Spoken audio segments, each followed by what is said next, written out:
Part 3 of this mini series of starting your garden seeds indoors.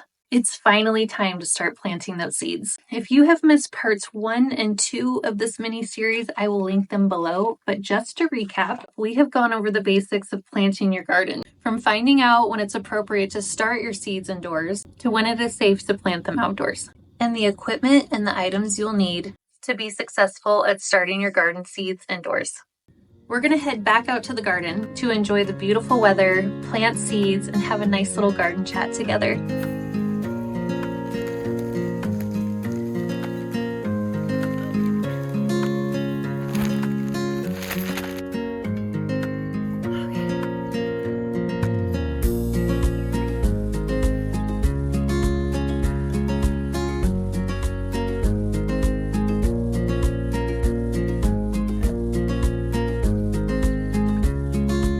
All right, finally time to get into it. We're going to be planting outside today, but if the wind picks up, or if it was windier outside, I would be doing this inside. But because it's so nice out, I cannot believe how nice out it is today. Gotta be in like the high 50s, which feels like 70s in the Pacific Northwest. It did dip down into the negative temperatures for a short period of time. We've actually had a really mild winter, but the sun just feels so good. And when it's in the 50s, it's amazing. In the springtime, it feels like fall almost, when the temperatures have kind of cooled down a little bit and it's just at that perfect temperature. I personally love it in the 70s and 80s, but again, in the Pacific Northwest, it's not even March yet, and it might be in the 60s today. So we're going to be planting outside. So back when I very first started gardening and I was just curious about it, it's had to have been about at least 15 years, if not longer. I saw a little kit that looked similar to this, and I don't think it had the tray inside. What it had was these little Jiffy pots. I mean, you've probably seen them. They're the Jiffy brand. There's peat moss in these ones. Definitely not necessary, and I feel like, let's see, yeah, these were almost $20 for a pack of 100. And really, at the end of the day, I just recommend getting soil to put into these trays. This is a 72 cell tray. But going back to what I was saying, I saw this kit in the store, probably at Lowe's, where they have these little Jiffy pellets. They've got the tray, and then they have the humidity dome.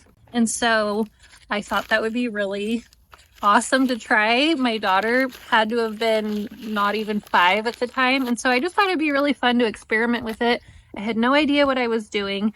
We didn't have any perfect sort of light in terms of germinating. There was no seed mats. What I ended up doing was I planted the seeds, put it into the trays, put the dome over it. I just sat it on my dining room table.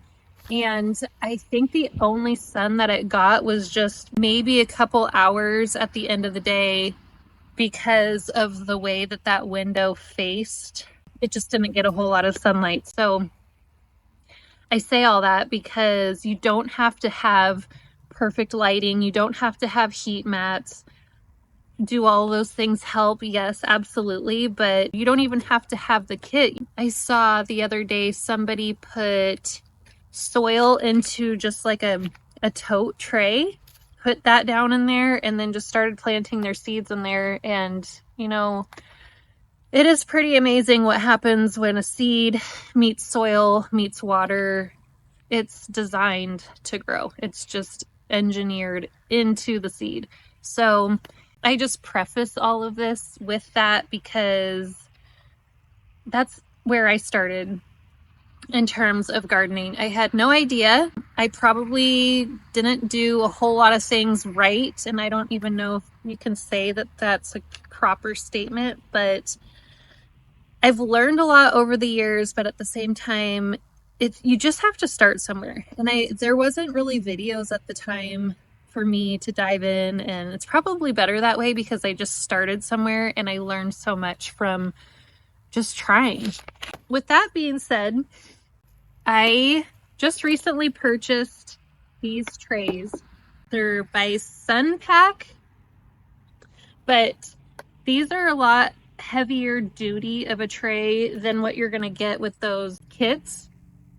But I have probably still some of the original trays. Now they get cracked in the sides really easily. Once they've gone through a few years of having soil and water in there, it'll really break down.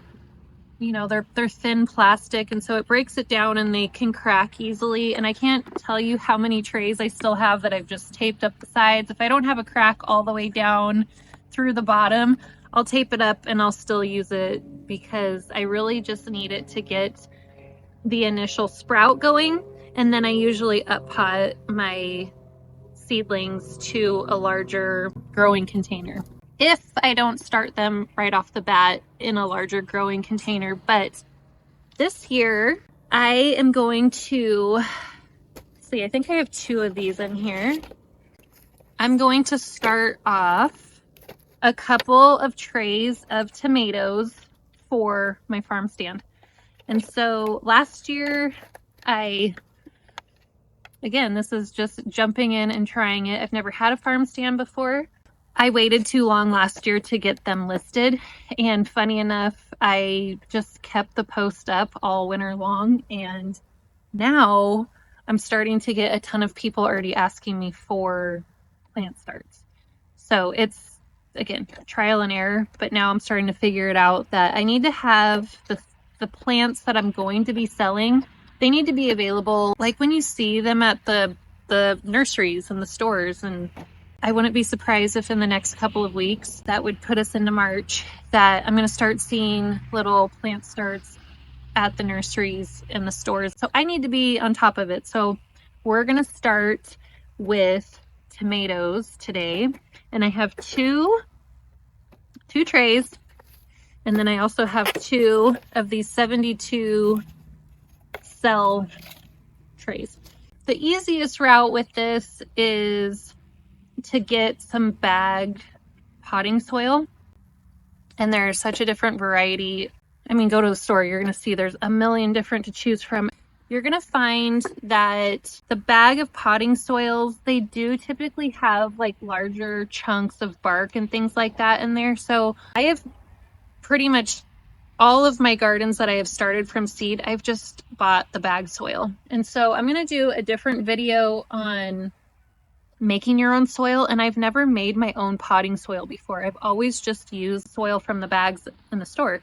So I try to get as high of a quality of soil as I think is reasonable. I have used it all. I have bought in the past Pro Mix, organic soils, to just using what I have left over. There are some pots that I have from last year's garden that still have dirt in them and plants that have died, and I'm just going to pull those plants out, and I'll probably end up reusing that soil again. Trying to stay on track here. So let's open this bag up and I'll see what's going on inside. This is from Black Gold. I do like their products.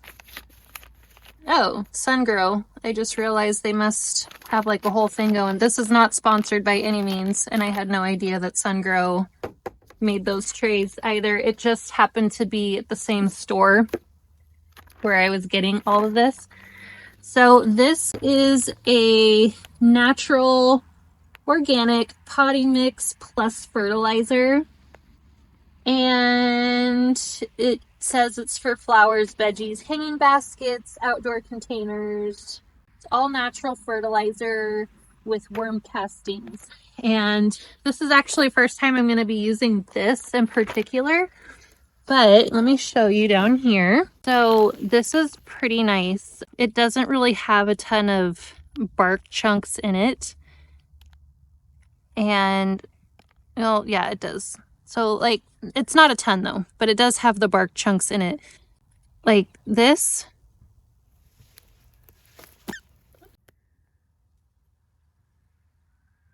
I'll just pull that stuff out. I don't get too picky about it, but it's got a decent moisture level to it as well right now too, so that's good.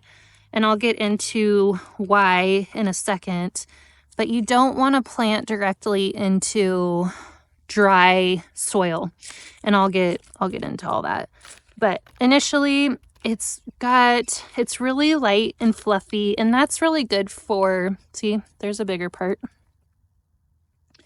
But the light and fluffiness is good for baby seedling roots to grow into. You don't want anything too hard and clay-like, because the roots won't be able to penetrate and grow and get big and strong. So you don't want that. But if you're buying anything in the bag or any sort of potting soil, chances are it's not going to be clay-like. So I guess avoid that. That's one I would say I would not recommend planting into initially. So it's really pretty straightforward and simple. What I'm going to do is I'm just going to start putting the soil into the tray, into the holes, into the little seed cells. So you just want to do a nice little layer, kind of pat it a little bit. Nothing, you know, you don't want to like jam it. You don't want to like pack the soil super hard. Again, keeping in mind those tiny little seeds and their tiny little roots, you want it to be nice and soft and like have a nice cushy place to grow.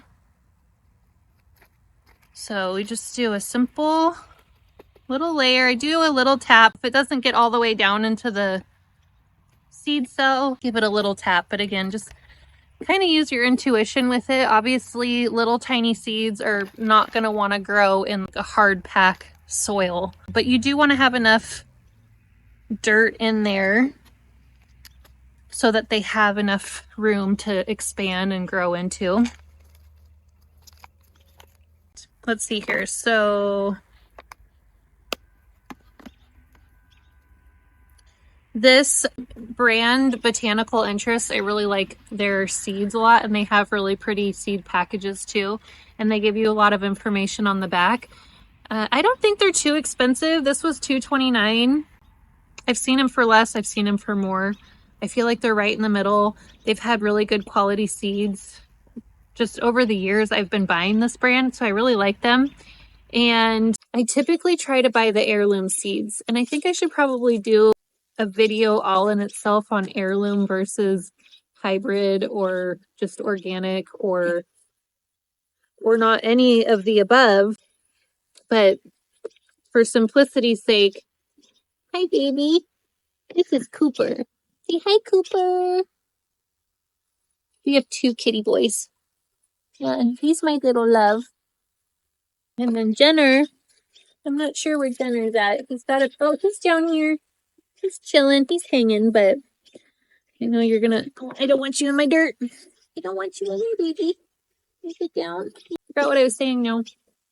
I prefer buying heirloom seed because I feel a lot more confident saving these seeds or any seeds when they're heirloom, because chances are the seeds that I save are going to be true to the variety that I planted in the first place. There's a lot of videos online about it, but I do have a small investment into my seeds here. I've got this guy full and I have this guy full, and I didn't get all of these seeds in one season. It's taken me years, and I do try to properly store them as well so that they last and that they continue to grow for me. They say that seeds only last for so many years, and I think they have to say that just for, you know, the manufacturers have to say that just to keep it safe. But as long as you store them properly, seems like they can last for a good long while. I've had seeds for 10 plus years that have still produced, and you might lose some viability. They might not all, after 10 years, they might not all sprout, but you're not guaranteed 100% germination out of any seed packet anyways. So I need to figure out what seeds I'm going to start now for selling purposes. And I want to keep it pretty simple this year because last year I grew everything under the sun. I have so many different varieties and I want to keep it pretty simple. And I feel like for the most part, the most common tomatoes are your cherries, your slicers, and your paste tomatoes. So I'm thinking I'm going to keep it pretty simple for the ones that I'm going to sell. And then the ones that I'm going to keep in my garden, I'll probably add a little bit of variety in there. Okay. No, you gotta stay down, baby. No, you have to stay down there. I love you. Yeah, but you have to stay down, Bubba. Okay, so black crim, Dr. Witchies, which are yellow. I did this last year. Dr. Witchies and the pineapple look really similar. Cherokee purple, and we'll do some pineapple. I think that's all I'm going to do for my seed. This is kind of an example, and this will be kind of fun to see too. Sometimes they put the year on here. Yeah. So these were packed in 2014. So I think we should plant these just to see if they grow, because why not? Yeah, so we'll do some beefsteaks. And then I have mixed feelings about Brandywine. They don't have like a ton of meat to them. It's like a lot that you need to like cut out of it to get to just the meaty part of it. So I think I might actually take a year off of these. I've grown these for 10 plus years. I mean, maybe longer than that. If I sell all of these at once, which would be great, then I'll just start some more because I'm way ahead of schedule when it comes to planting tomatoes. But I'm also pretty excited about that too because I like having larger plants to put into the ground because we have a shorter growing season here. So I really need to get the biggest bang for my buck, or the biggest bang for time, I should say. So getting those plants as large as I can before planting them in the ground, it's going to be a little bit of maintenance because they're going to have to come out of these little cells and they're going to need to be up potted into larger pots. And it's a little tricky because you run out of space pretty quickly when you've got a, just with one tray, I'm going to end up having to up pot 72 plants into their own pot, keep those viable and healthy and alive, hopefully sell those off. But when it comes to my own garden, I still run out of space because you pot them up into these containers and then you run out of space too. So once we have our greenhouse going, I think that will alleviate a lot of that issue. But okay, I'm rambling now. We finally get into it. So what I like to do is take the end of a pen or a pencil or something that has sort of a divot to it, and I just make a little hole. And while I'm doing this, if there's any big rocks or dirt chunks or anything like that, I'll pull them out. The seed packet is going to tell you how deep. It says 1/4 of an inch deep, so not very deep at all. And I've never measured the exact depth, but I can't remember where I heard it from, that you can gauge how deep to plant your seed based off of the size of the seed. So these seeds are not terribly large, but they're definitely not itty bitty. So they just need to be under the soil, well, 1/4 of an inch, but you don't want to like dig it way down in here, plant the seed way down in there, and then cover the dirt up. It doesn't need to be in the ground or in the seed pod that deep. You definitely want to make sure that it's in there a little bit, but I guess what I'm getting at is I've never measured to the actual depth that it says on the back of the seed packet. But if it says 1/4 inch, I just want to make sure. I'm just kind of guessing about what 1/4 of an inch would be. I want there to be a decent amount of soil above it, but I don't want to plant it too deep. I wouldn't be surprised if you planted it deeper, it would still grow, but it's definitely probably going to take a minute for it to germinate. I mean, there's definitely little chunks in there, but it's not terrible. When you're dealing with the bag soil, that's just kind of what is common.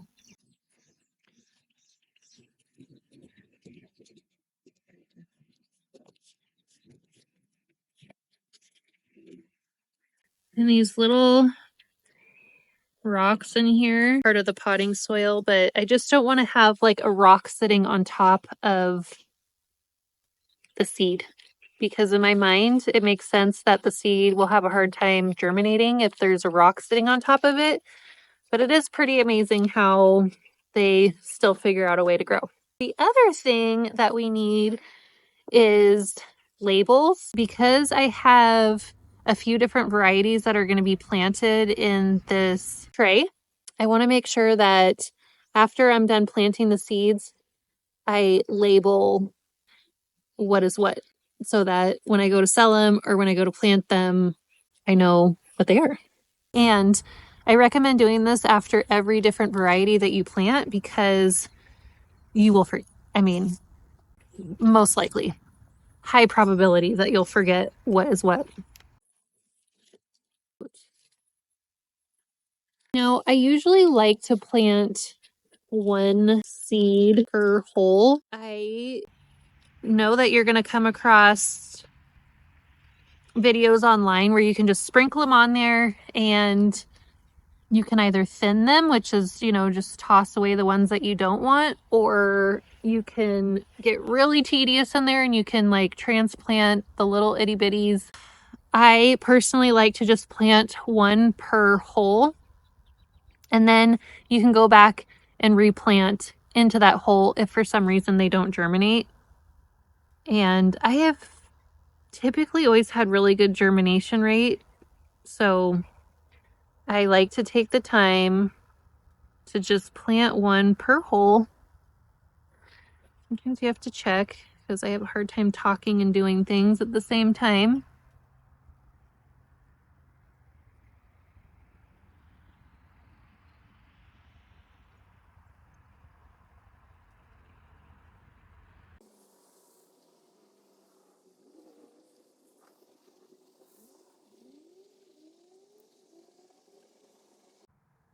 I got 1, 2, 3, 4 rows of black creme. So I'm going to write that down.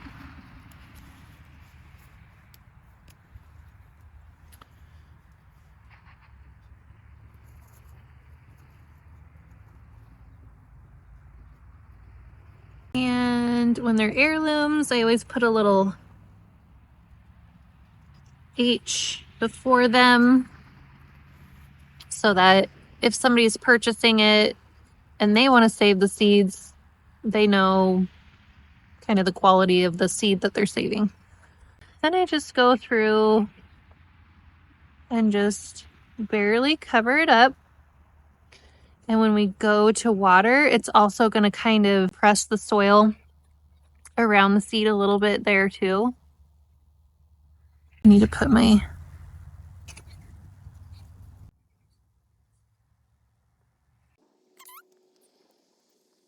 kind of nice being outside too, so I can just throw these little pebbles and sticks on the ground since I'm out in the garden already. And while I'm covering these seeds up, I'm just making sure that I don't have any rocks and sticks and things like that covering up the actual seed. I'm trying to just have dirt over the seed.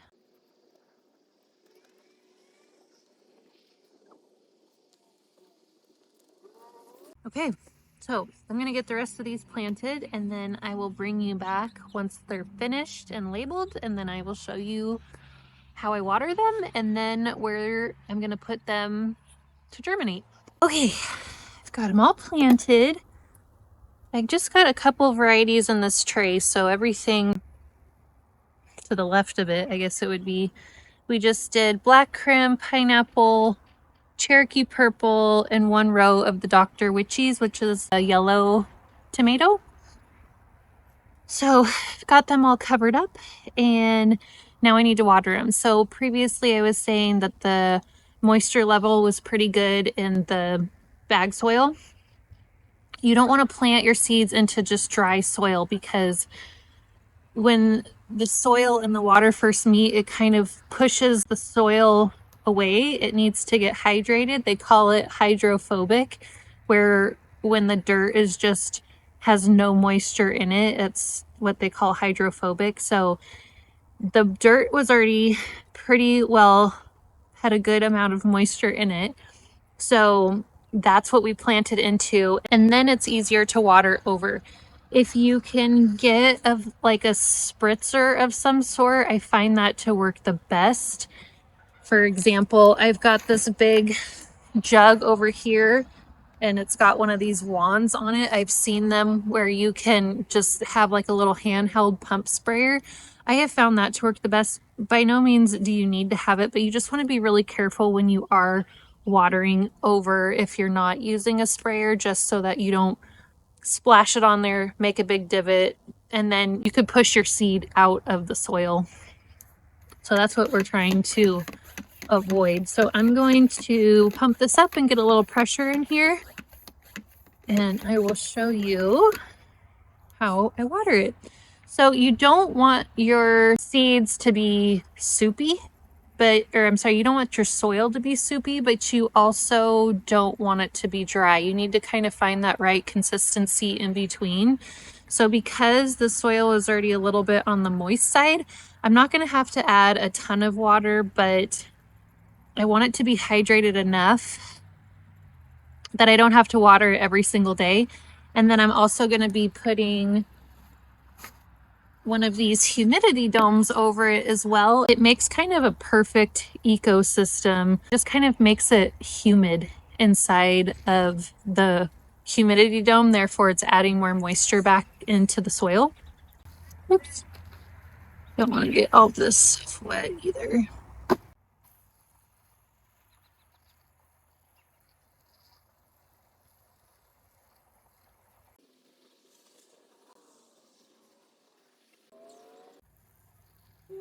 Okay.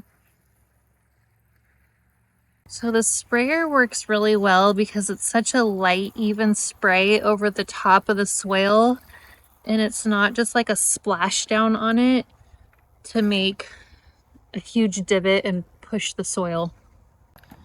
And then I just put this dome over the top, and then I'm going to bring it inside into my little mini greenhouse. It is going to sit on a heat mat, and then it is going to sit under lights.